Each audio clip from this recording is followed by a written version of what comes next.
বন্ধুরা, আজকের আবার একটা রেসিপি নিয়ে হাজির হয়েছি। তো ওয়েলকাম টু মাই চ্যানেল এই যে ক্রিয়েশন। আশা করি তোমরা সকলেই ভালো আছো, আর আমরাও খুব ভালো আছি। বড়োদেরকে প্রণাম আর ছোটোদেরকে অনেক অনেক ভালোবাসা দিয়ে আজকের একটা রেসিপি নিয়ে হাজির হয়েছি। তো কী রেসিপি বলো তো? চিংড়ি মাছ দিয়ে কচু শাক। তো চলো দেখতে থাকো আমি কিভাবে কেটে বেছে রান্না করছি, সেটাই তোমাদের সাথে শেয়ার করছি। তো দেখো, সবার প্রথমে আমি কচু শাকগুলো কিন্তু ভালো করে ধুয়ে নিয়ে আসি মাঝখান দিয়ে কেটে। আর এই কচু শাকগুলো কিন্তু রাস্তার ধারে আগানে বাগানে হয়ে থাকে। এই কচু শাকগুলো কিন্তু খেতে দারুণ টেস্ট লাগে।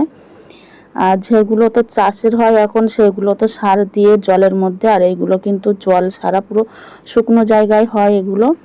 এই কচু শাকগুলো খেতে কিন্তু দারুণ লাগে।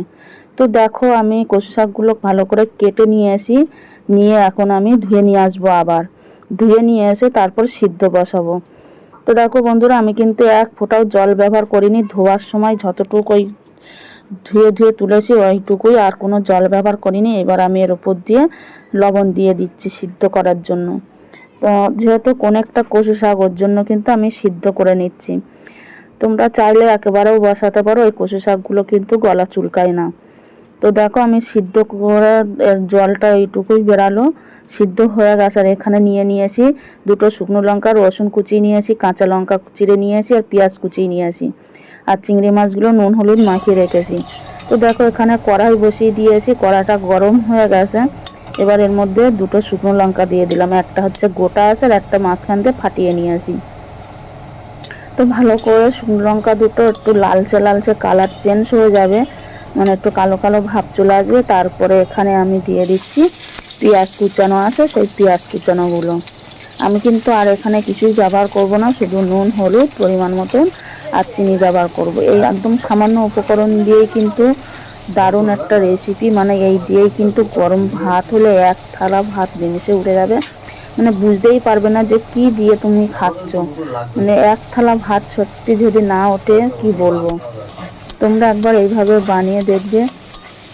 তো দেখো, আমি পেঁয়াজ দিয়ে কিন্তু একটু ব্রাউন কালার হয়ে গেলে এর মধ্যে কিন্তু রসুন কুচিগুলোও দিয়ে দেবো।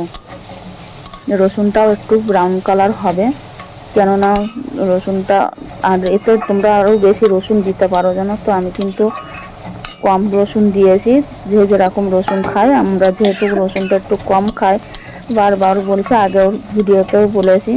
তা তোমরা এখানে রসুনটা একটু বেশি পরিমাণে ব্যবহার করতে পারো। আমি ছোট ছোট 3 টুকরো রসুন কুচিয়ে নিয়েছিলাম, সেই 3 টুকরোই দিয়েছি। তো দেখো, এখানে কিন্তু রসুনের পেঁয়াজের কালারটা পুরো চেঞ্জ হয়ে গেছে। আর আমি কিন্তু আগে কিন্তু চিংড়ি মাছটা ভাজিনি। আর এই চিংড়ি মাছটা 2-3 দিনের ছিল, পুরো টাটকা চিংড়ি মাছ ছিল, জ্যান্ত চিংড়ি মাছ। তা রাখাতে, ফ্রিজে রাখাতে এরকম কালো একটা ভাব চলে এসছে। তো চিংড়ি মাছগুলো কিন্তু একদমই নষ্ট হয়নি, একদম পুরো টাটকা চিংড়ি মাছ। তো আমি চিংড়ি মাছগুলো কিন্তু আলাদা করে ভাজিনি, তোমরা দেখতেই পেলে। আমি কিন্তু এর মধ্যে দিয়ে একটু ভাজা করে নিয়েছি। আর এখানেই কিন্তু একবারে নুন হলুদ দিয়ে নেব, যেহেতু কচু শাকে একটু লবণ দেওয়া আছে দিয়ে সিদ্ধ করা, ওর জন্য কিন্তু অল্প পরিমাণে লবণ ফেলবো।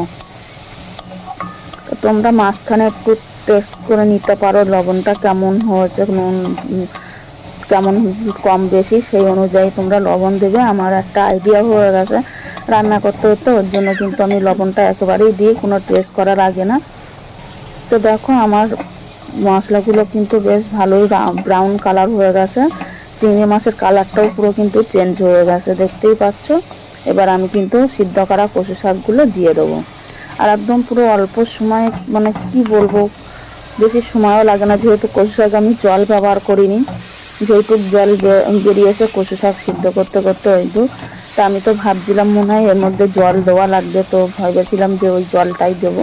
তা দেখি না, কোনো জল ব্যবহার করা লাগেনি এখানে। আর তোমরা চাইলে এটা একটু শুকনো করতে পারো। আর এই কচু শাকটা বললাম না গলা চুলকায় না যেহেতু, তো অনেকে এর মধ্যে তেঁতুলও দিতে পারো, যে এই কচু শাকগুলো গলা চুলকায়। তেঁতুল কিংবা পাতিলেবুর রস। তাই এই কচু শাকগুলো একদমই গলা চুলকায় না, ওই কারণে আমি এখানে কিন্তু কোনো কিছুই ব্যবহার করিনি। এবার আমি কিন্তু নামানোর আগে একটু চিনি ব্যবহার করছি। দেখো, আমার কচু শাকটা কিন্তু প্রায় হয়ে এসছে। তো এই কচু শাকটা একটু মিষ্টি ভাব হয়, ওই কারণে আমি সামান্য একটু কচু শাক দিলাম, যেহেতু জলসা সবজি এটা, ওই কারণে। আর এটা কিন্তু সারা একদম মানে কৃত্রিম উপায়ে এই কচু শাকটা। তো আমার রেসিপিটা আজকে তোমাদের কেমন লাগলো জানিও, যদি ভালো লাগে তো বেশি বেশি করে শেয়ার করে দিও। আর তোমরা বাড়িতে একবার হলেও এইভাবে বানিয়ে দেখবে বন্ধুরা, দারুণ লাগে খেতে একদম। আর কিছুই লাগবে না, এই দিয়েই কিন্তু এক থালা ভাত নিমিষে শেষ হয়ে যাবে। আর চাইলেও কিন্তু হাঁড়ির ভাতও শেষ হয়ে যাবে জানো তো, এরকম একটা রেসিপি থাকলে। আর কার কার কচু শাক ভালো লাগে খেতে আমাকে কমেন্টের মাধ্যমে জানিও। আমার কচু শাক কিন্তু যেমন করে দাও না কেন আমার কচু শাক খেতে দারুণ লাগে। চিংড়ি মাছ লাগবে না, শুধু একটু পেঁয়াজ লঙ্কা ফোড়ন দিয়ে রসুন ফোড়ন দিয়েই বানিয়ে দিলেই কিন্তু আমার এই দিয়ে এক থালা ভাত খাওয়া হয়ে যায়। তো চলো বন্ধুরা, আজকের রেসিপিটা তোমাদের ভালো লাগলে বেশি বেশি করে শেয়ার করে দেবে। আর দেখা হবে তোমাদের সাথে নেক্সট কোনো ভিডিওতে কিংবা রেসিপির সাথে। আজকের মতন টাটা বাই বাই, সবাই ভালো থাকবে সুস্থ থাকবে।